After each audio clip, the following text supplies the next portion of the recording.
mais um podcast SOS Beleza e Saúde. E eu tenho a honra de receber a Lucimara Vargas Branco, psicóloga, com uma graduação e uma pós-graduação incrível, pós-graduada em neuroeducação, terapeuta de casais e sexual, atende em sua clínica em Lages e online e tem um projeto Time Off, que são palestras e workshop. É isso, Lucimara? Isso mesmo. E, gente, ela é muito famosa, coautora do livro Sexualidade Humana, Sabores e Dissabores. Olha só, é muito chique essa mulher. Por isso que eu tenho a honra de recebê-la. Seja muito bem-vinda, Lucimara. Um prazer ter você aqui pra gente falar sobre vários assuntos que tem tudo a ver com a beleza e com a saúde principalmente. Quero que tu fale um pouquinho, tá? Que eu acho que tem muita importância. Vamos começar lá com a beleza e depois puxando para a saúde. Autoestima, uma coisa que afeta muitas mulheres e muitos homens também, porque hoje em dia os homens estão se cuidando e bastante. O que você tem para me dizer sobre essa parte psicológica da autoestima? A autoestima, ela chega na nossa vida para nos conectar com a nossa própria essência, né? Eu costumo dizer que as pessoas vão me reconhecer pelo tom da minha voz, vão reconhecer a Kátia pelo estereotipo da Kátia, a forma da Kátia andar, a forma da Kátia se portar. Nós temos hoje, graças à ciência, à tecnologia, à área que você trabalha, né, Kátia? Vários avanços em que a gente pode melhorar muita coisa, né, do nosso lado de fora. Mas a autoestima é lá dentro, é a nossa conexão. Então nós podemos fazer muitos reparos, mas se dentro eu já estiver bem comigo mesma, se dentro eu aceitar a minha história, se dentro de mim eu entender quem eu sou, de onde eu vim, eu tenho certeza absoluta que o profissional vai ficar muito mais satisfeito e que você também vai ficar satisfeito com qualquer procedimento. Sim. Se a gente fazer essa conexão, né, de autoestima com cuidado estético também. A autoestima, a nossa essência, é quando a gente se liga dentro e diz, essa aqui sou eu. E eu aceito a minha história. Seu bem-estar, né? Eu sei para que eu vim a esse mundo. Eu sei de onde eu vim. E nada é descartável na minha história. Isso faz parte da nossa autoestima.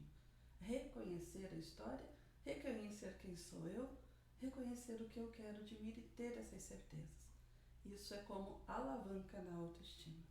Você falou tudo, Lucimara, porque eu atendo algumas pacientes, faço procedimento em algumas pacientes, e você vê já aconteceu comigo, você compara a foto do antes e do depois e ficou perfeito, só que a pessoa sempre quer mais. Eu ainda não gostei disso. Eu queria mais preenchimento, eu queria que a minha boca fosse maior, eu queria que isso. Então você pode tratar aquela paciente, deixar ela maravilhosa, você pode colocar a roupa mais linda que tiver, você pode maquiar, ela pode estar linda, maravilhosa, mas ela vai se olhar no espelho e ela vai se achar feia. Por quê? Porque lá dentro ela não está bem, né? Então a autoestima, você falou tudo, vem de dentro para fora. Se você está bem contigo mesmo, a tua autoestima vai estar lá em cima, você pode estar toda escabelada, mas você vai se olhar no espelho e vai dizer que está linda. É ou não é? Porque eu acho que a felicidade influencia muito nisso também. Se ela está feliz, ela vai estar bonita. A feição, como você falou, é o jeito da pessoa.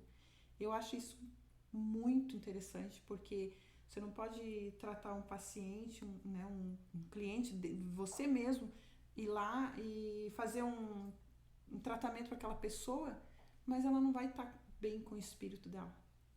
Ela tem que se sentir bem. Isso é muito importante, né? Na parte psicológica. E por isso que eu te trouxe aqui.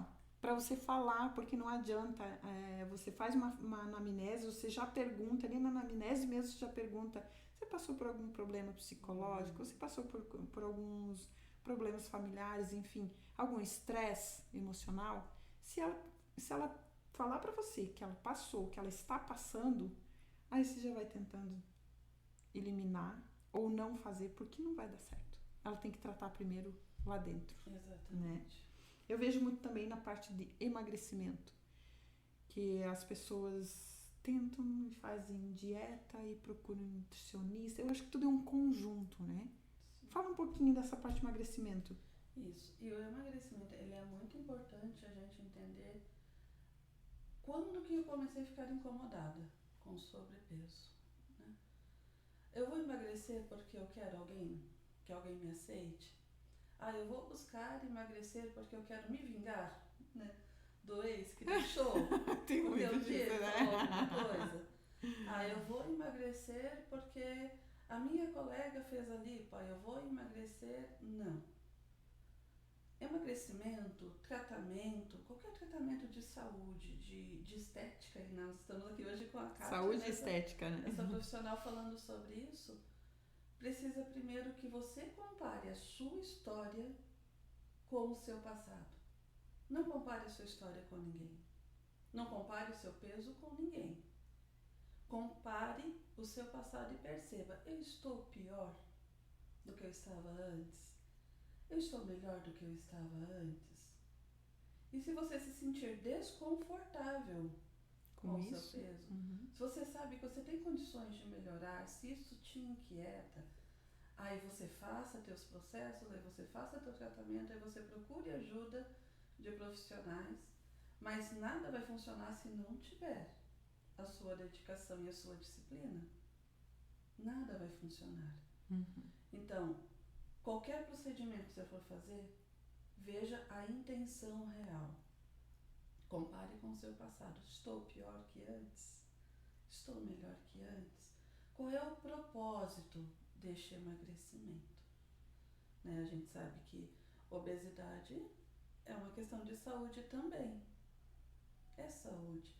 Então, vai envolver o sedentarismo, vai envolver o porquê que não pratica nada. Por que começa uma coisa e não termina? Né? Por que começa uma dieta e não conclui? É verdade, tem muito Então, disso. existem muitos fatores que estão mascarados, muitos fantasmas que estão habitando ali, né? E eu digo que há os fantasmas no cérebro e que a gente precisa identificar para poder desalojar. Então, sim, começar a caminhar um caminho, com certeza. Mas, por favor, nunca comparado a ninguém. Comparado à sua própria história. Aí vai dar certo. E eu acho que aí também tem um pouquinho assim da parte do eu estou bem assim. Porque eu acho que eu vejo por mim. Coloca na cabeça. Engordou, claro, porque entrou na menopausa, mudou os hormônios. Eu quero emagrecer? Não, eu tô me sentindo bem assim. Então acho que é o que importa. Se você está bem, claro, cuidando da saúde e tudo, né? Mas é aquele negócio que a gente falou, autoestima. Se você emagrecer, você pode emagrecer e ficar um risco, mas você não estiver bem consigo mesmo, a tua autoestima vai ficar lá embaixo, mesmo você estando magrinho. A autoaceitação precisa ser trabalhada. Precisa. Porque às vezes vem lá de antepassados, né? Aí entra muito a constelação familiar, né? Para você buscar o que fez você ficar, porque eu conheço pessoas que desde pequenas já têm um transtorno psicológico que veio há muitos anos e teve problemas seríssimos, né, de se suicidar. Então, por que não ter tratado já desde antes, né, esse problema para evitar certos constrangimentos, né? Isso, porque são processos que a gente não vai trabalhar com uma poda. Precisamos encontrar as raízes. E aos poucos, né? As raízes. A gente não vai viver de podas, a gente não vai dar conta de ser podado o tempo todo. Precisamos encontrar as raízes, a origem. Aonde aconteceu o que a gente pode chamar de falha, né? Onde aconteceu essa falha na minha vida?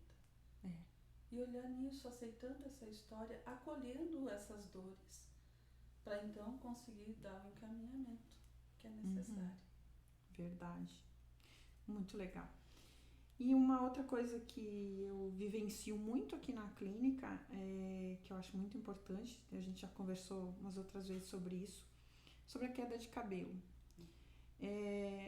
Todo mundo tem uma válvula de escape, né? Tem gente que dá dor de barriga, tem gente que dá gastrite, e tem gente que perde o cabelo, né? Dá uma queda de cabelo por algum problema que a gente tem que descobrir o que é.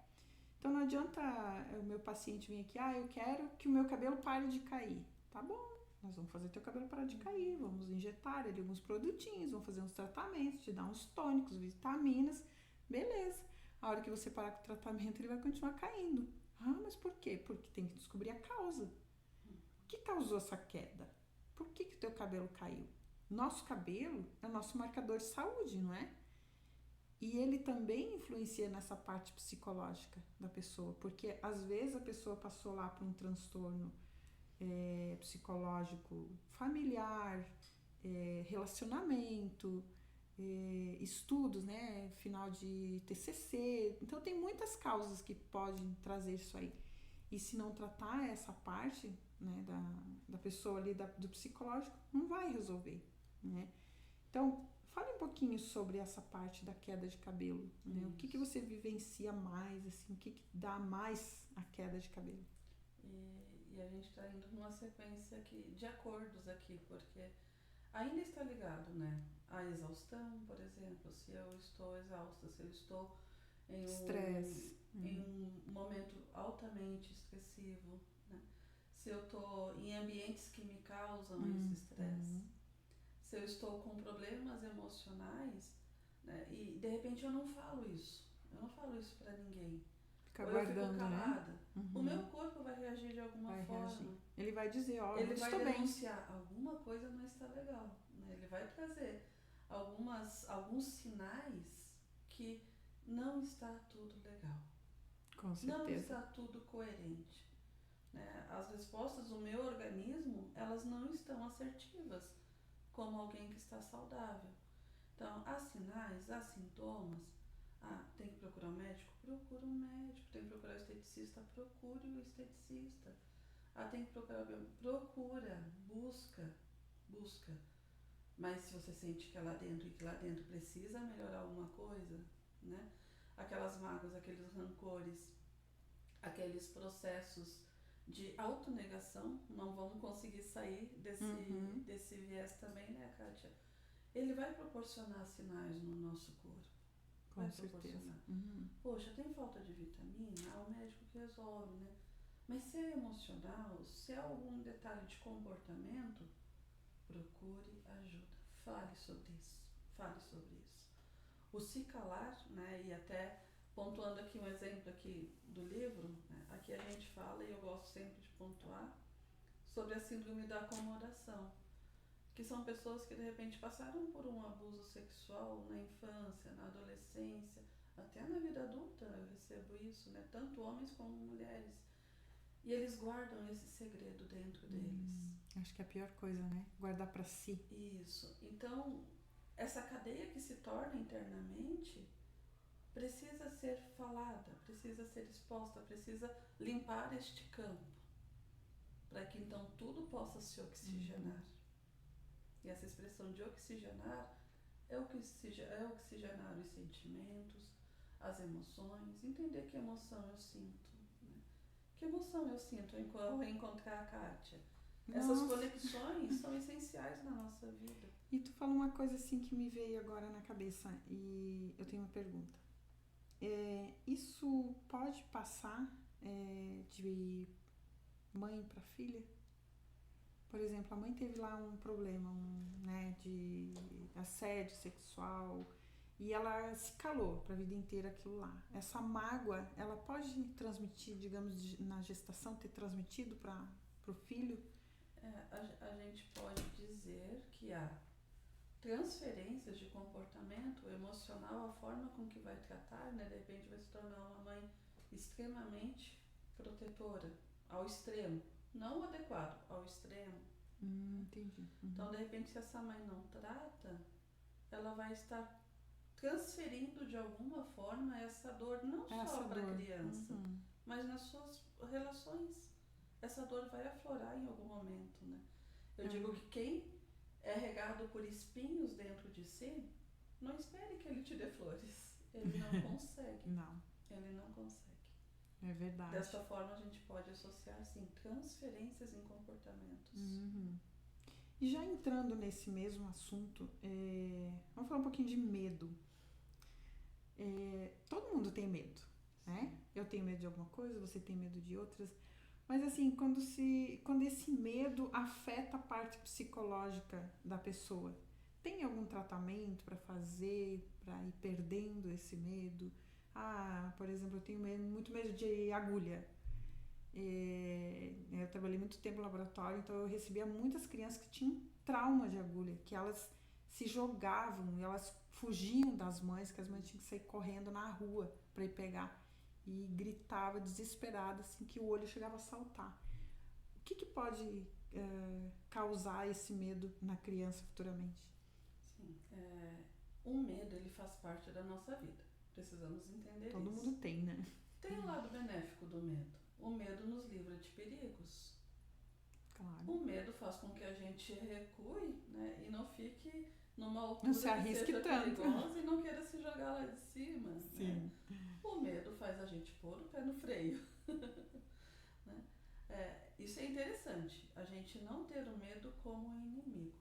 Agora, a dosagem deste medo, quando ele se torna uma fobia relacionada a alguma coisa, quando ele me paralisa de tomar ações e atitudes, aí este medo é um alerta de que eu preciso tratar isso. Precisa tratar. Eu preciso. Sim, há tratamentos, né? Eu tenho parcerias na clínica, onde não são todas as coisas que eu atendo, ou todos os transtornos, mas eu tenho as parceiras que atendem. Tem uma psicóloga que trabalha com hipnoterapia. Sempre indico ela, porque é muito eficaz, né? O meu processo é cognitivo-comportamental. Acolhe muitas situações. E até como profissional, né, Kátia? Né, não fugindo da pergunta, mas a gente tem que ter essa abertura, né, dessas associações, aonde vamos dar a rede de apoio que essa pessoa consiga evoluir realmente, para vencer esses medos. Com certeza, em tudo nós vamos voltar um desafio, à origem, né, desse medo. E tem alguma coisa, em tudo, né? Nós vamos entender qual é a origem do medo. Pode ser até na gestação, pode ser algum Sim. trauma de infância, tem Se tanta a gente coisa. Considerar, por exemplo, você consegue lembrar de você antes dos 3 anos de idade? A gente não consegue, né? Fica um apagão dentro de nós. Quantas coisas aconteceram conosco até os nossos 3 anos de idade? Então, no nosso inconsciente ficam algumas metáforas guardadas lá, né? Algumas informações, mas que nós não recordamos. E aí, quanta coisa aconteceu, né, com uma criança até os 3 anos? Quantas vivências ela teve? Então, são processos que às vezes não envolvem só o paciente, às vezes vai envolver a família, a mãe, trazer informações. Nós não podemos trabalhar às cegas, dar tiros no escuro. São vidas. É verdade. Então, a gente trabalha com um trabalho investigativo, onde a gente vai buscar informações para poder achar aquilo que eu gosto de chamar de onde é que ocorreu a falha. Onde é que está? Olha só. Algum lugar tem que ter, né? Exatamente. Algum lugar foi afetado. E é muito delicado. É muito porque louco às vezes isso, alguém né? vai comentar que tem esse sofrimento. E o que ela mais deve ouvir, que bobagem, que besteira. Não, para aquela pessoa não é bobagem, para aquela pessoa não é uma besteira. O que para mim, eu olhando, pode ser algo muito pequeno, de repente para o outro, pode ser algo gigante, é o bloqueio dele. Sim. Então, em todos os processos, precisamos sim respeitar o outro, a dor do outro e a história do outro. O medo do outro, o medo de cada um, né? Exatamente. Porque a gente acha muito... Vou dar um exemplo bem bobo aqui, né? Homem tem medo de barata. Nossa, que ridículo. Mas é o medo dele, tem que ser respeitado, né? Medo de aranha, medo... Enfim, tem que ser respeitado. Porque ele pode ter passado por algum trauma, né? Eu, por exemplo, passei um trauma de infância que eu fico muito mal quando eu vejo um besouro. Sabe aqueles pretão? Por quê? Porque quando eu era criança, eu nunca mais esqueci. A piazada tinha a mania de colocar os besouros nos cabelos da gente. E aquilo, pensa aquele besouro escorrendo aqui, pegando em você. Eu fiquei com aquele trauma. Então hoje, quando eu vejo, eu tenho pânico, assim. Tem gente que na infância, né? E foi coisa de infância, né? Então, Poderia tratar esse trauma? Não, deixa. Vou se defender do besouro, né? Quando aparecer, eu dou uns gritos e deu. Hoje você já sabe se defender. Hoje sim, mas pense o tanto que eu sofri quando era criança, né? Às vezes você passa por umas situações assim e você fica guardando, e às vezes até os pais não dão muita bola para isso, mas isso cria um trauma na cabeça da gente. Um medo, assim, uma fobia, na verdade. É que nós precisamos respeitar as nossas memórias afetivas. É, muito importante isso. E né? há memórias afetivas que a gente pode considerar negativas e outras não. Positivas, com certeza. Lu, outra coisa que é bem curioso aqui, o nosso autoconhecimento. Como você falou anteriormente, a gente tem que ter um autoconhecimento, a gente tem que saber se conhecer. Fala um pouquinho sobre isso. Eu vou exemplificar aqui, vamos conversar com as mulheres um pouquinho. O autoconhecimento é quando eu sei o meu próprio caminho. Vamos associar isso com sexualidade, para ficar mais fechado, né? Às vezes, nas relações, as mulheres têm dificuldade, por exemplo, de chegar ao orgasmo. Mas, quando a gente vai trabalhar e a gente vai descobrir, a gente vai fazer uma história da linha do tempo dela, como que começou a construção de sexualidade para ela, a gente pode encontrar mulheres que não conhecem o próprio corpo. Se eu não conheço os caminhos do meu corpo, como que eu vou falar para a pessoa que está em parceria comigo, com o meu par, aonde é que eu sinto prazer? Se eu não me conheço. Nem você sabe. Se nem eu sei. Então, aonde tem pele é zona erógena. Mas será que a gente foi construído dentro de nós que, por exemplo, só na penetração que tem prazer? E o restante? Então, tem histórias, né? Tem histórico de cada um. E o autoconhecimento é esse explorar. Explorar o meu conhecimento. Eu preciso estar em paz comigo. Eu preciso ter paz. Eu costumo dizer que aquelas pessoas que entram naquelas fases em que de repente ela diz que o pai brigou, que o namorado brigou, que foi na casa da amiga, a melhor amiga brigou com ela. Aí ela chegou no trabalho e lá todos olharam para ela de cara estranha e brigaram com ela. É bem possível que esta pessoa não esteja em paz com ela. Não está bem naquele dia. Porque qualquer coisinha já basta, né? Isso. Então atribui-se ao outro, né, essas guerras. Ao mundo se revoltou e se levantou e fez e se arquitetou contra mim, né? Quero me derrubar nem sempre. É porque às vezes a gente está caída dentro da gente, na nossa própria história, na nossa conexão.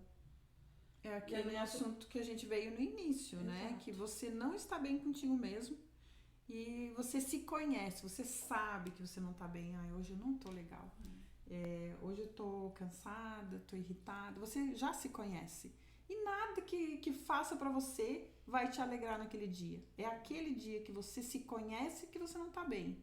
Aí não adianta as pessoas tentarem conversar contigo, te levar em tal lugar.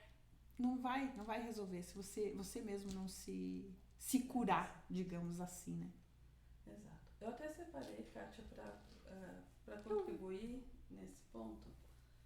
E para a gente associar bem, né, essa questão do autoconhecimento, eu vou ler um poema curtinho que ele fala do quê? Meu clítoris e eu.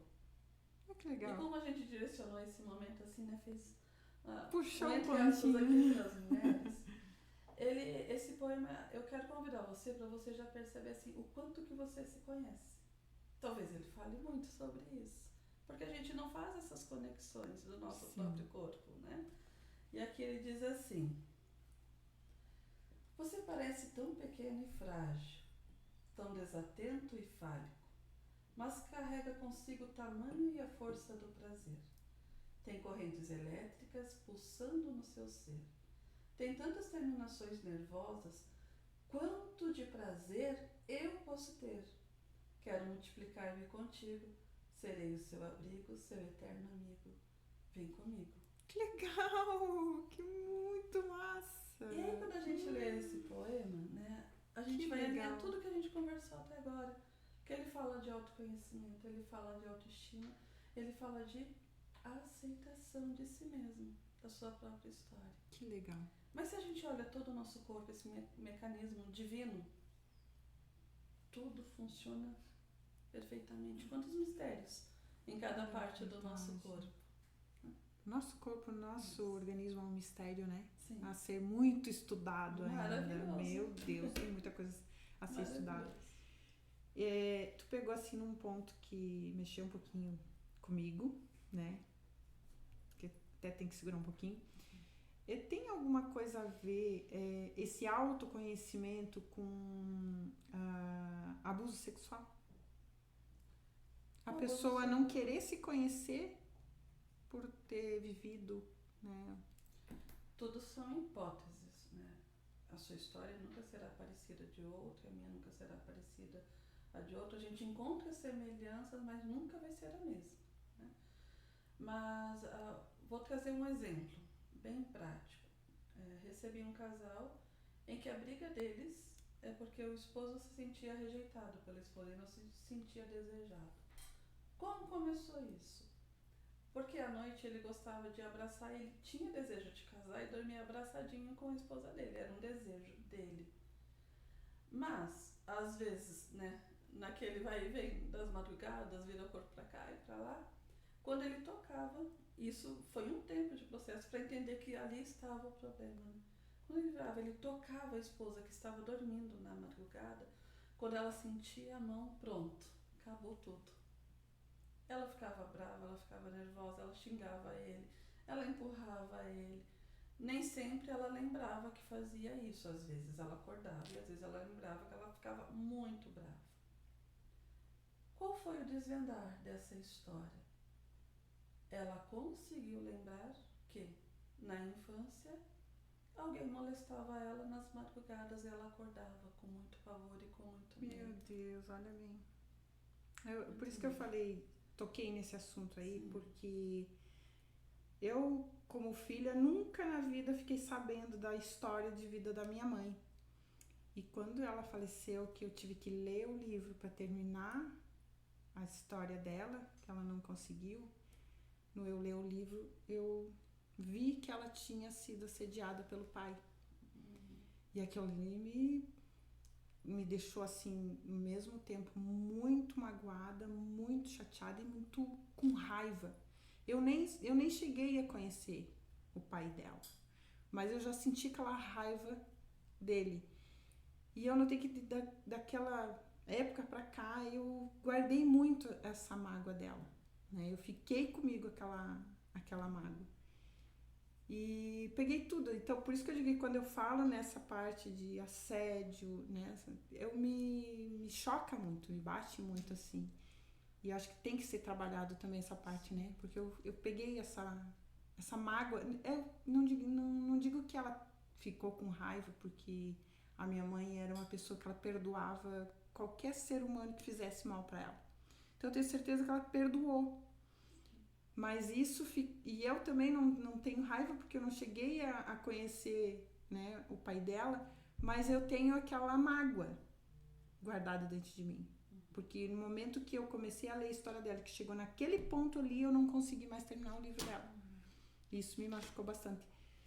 Tem tratamento, claro, né, a gente trabalhando essa parte. E eu tenho certeza que tem muitas histórias parecidas, até muitas séries com isso, né?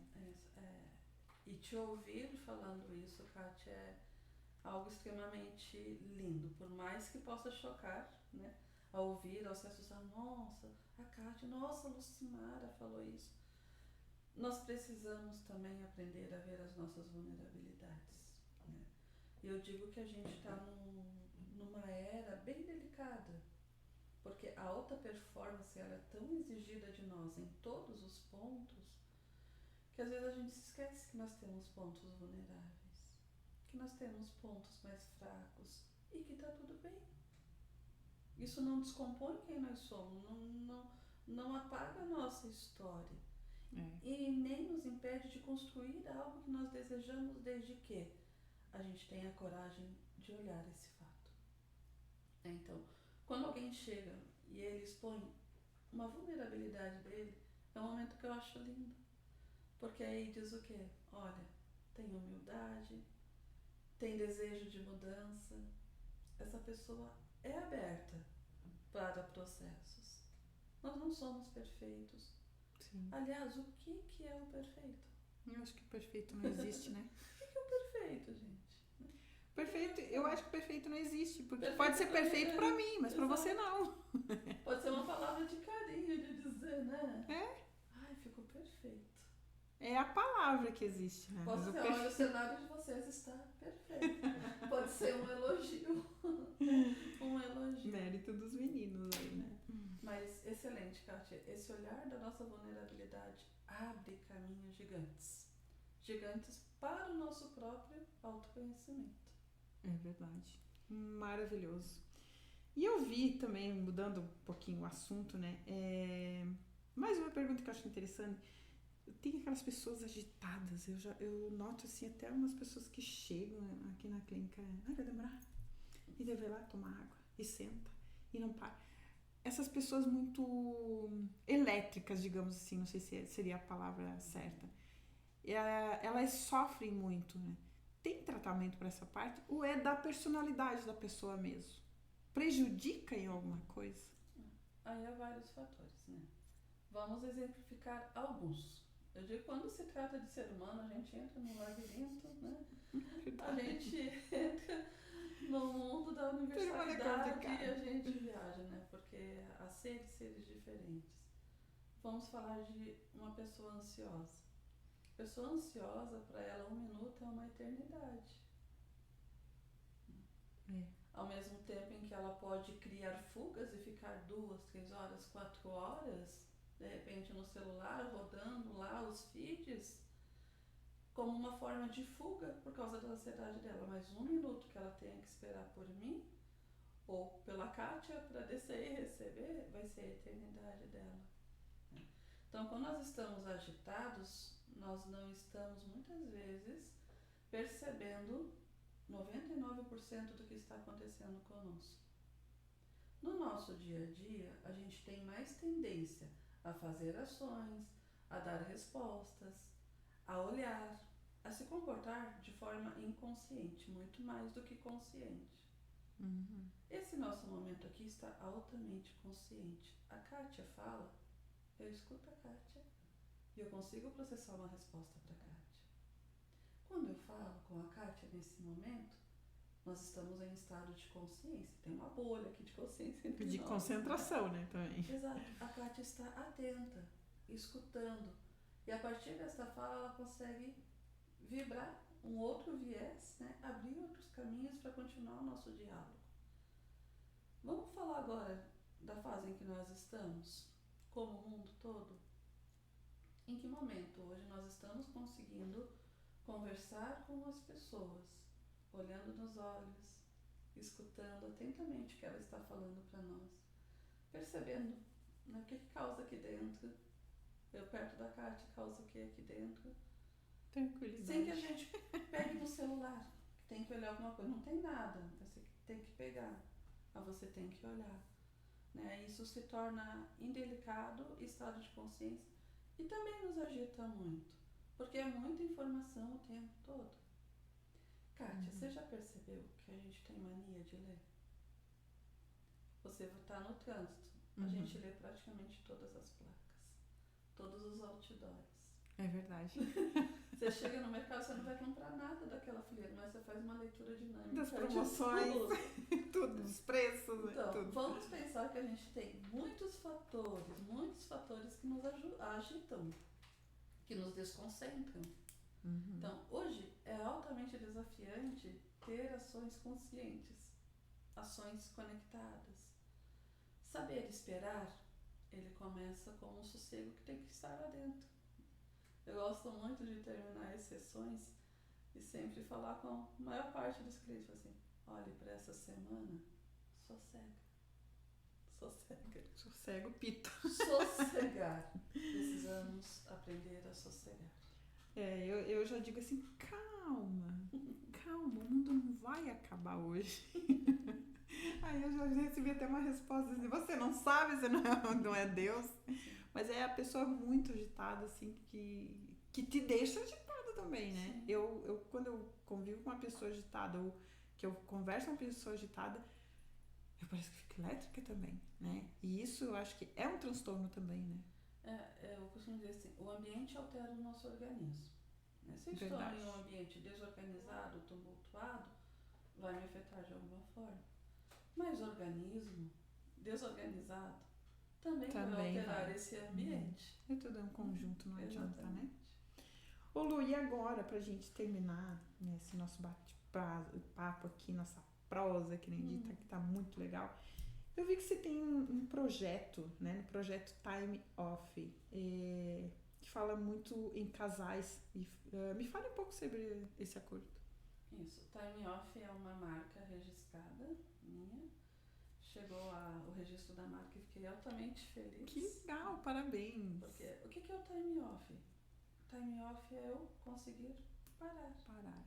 É eu fazer a conexão entre eu pensar, eu refletir e eu conseguir agir. Quando nós estamos perdidos, vamos para uma viagem, né? Tinha ali o Google Maps, tinha todos os recursos, tinha o app correto ali, mas mesmo assim, às vezes a gente pode se perder. O que é o mais adequado a gente fazer? Para tudo. Calma. Para. Onde é que você está? Aonde você precisa chegar? Entendeu isso? E agora, o que você precisa para você chegar lá onde você está? Né? Então, o Time Off são encontros, workshops ou palestras. Né? Quando eu estou presente, eu levo a marca Time Off, que é diferente do processo clínico. E ele vai trabalhar essas questões de casais, essas questões de sexualidade, a questão da autoestima. Né? Tem um movimento muito maior e uma tendência muito grande para mulheres, embora na clínica tenha uma procura muito grande pelos homens também. Né? Mas o Time Off, eles são processos, as mensagens são trabalhadas para que pare.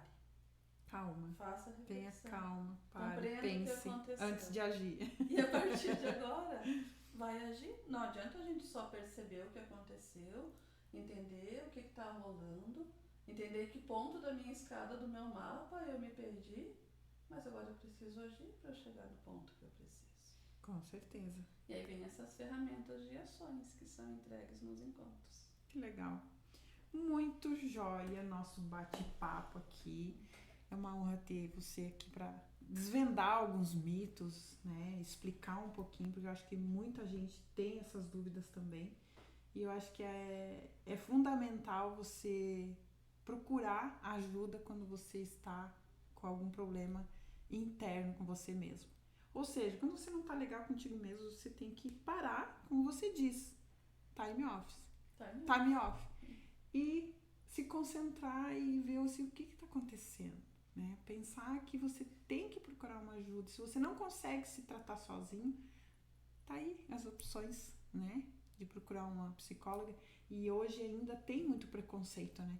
Você precisa de um psicólogo. Quem precisa de psicóloga? Eu não preciso de psicólogo. E às vezes é tão simples, né? Que às vezes até numa consulta mesmo, numa conversa, não precisa nem uma consulta.